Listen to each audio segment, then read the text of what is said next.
Well, if one of your goals for the new year is to give back and do more good in the community, one man from Maple Grove could provide some inspiration. Richard Bahr's book, Those People, The True Character of the Homeless, shares the stories of people that he has met and helped over the years.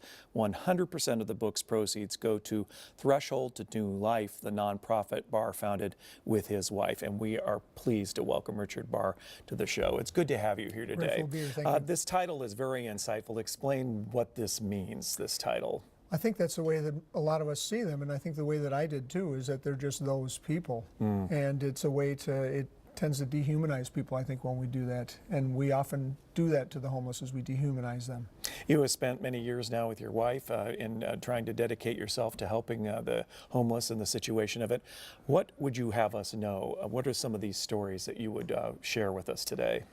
Yeah, well, a key thing with the homeless that I've been told many, many times is that you don't know how many days I go through where people don't look me in the eye. And that's like the lowest form of humanity, is actually to just exchange. I mean, you and I are exchanging eye contact now. And many of the homeless people go through an entire day without people looking them in the eye.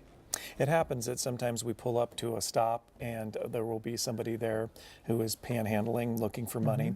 And the natural inclination, unless you're giving, is to look away. The human reflex of that.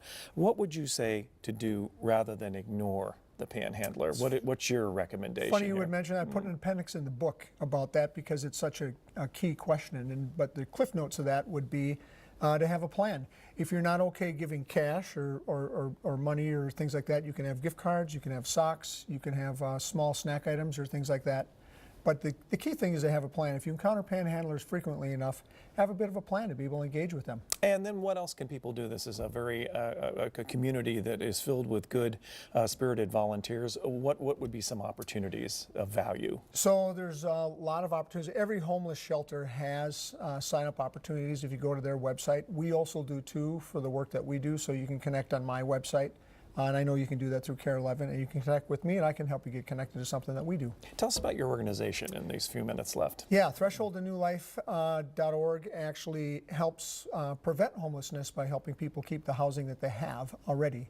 I also work in an organization called 2.4 Ministries, which is part of Grace Fellowship Church in Brooklyn Park, and we serve 44,000 meals a year out of the Harbor Light facility, serving breakfast every single day, 365, with over 40 volunteers. Well, thank you for your good work in this community, and this book helps tell a portion of that story, hopefully igniting some interest out there too. Thank you. Thank you. All the best to you. You can find more information about Richard's book and his nonprofit at KARE11.com under the 4 p.m. show page.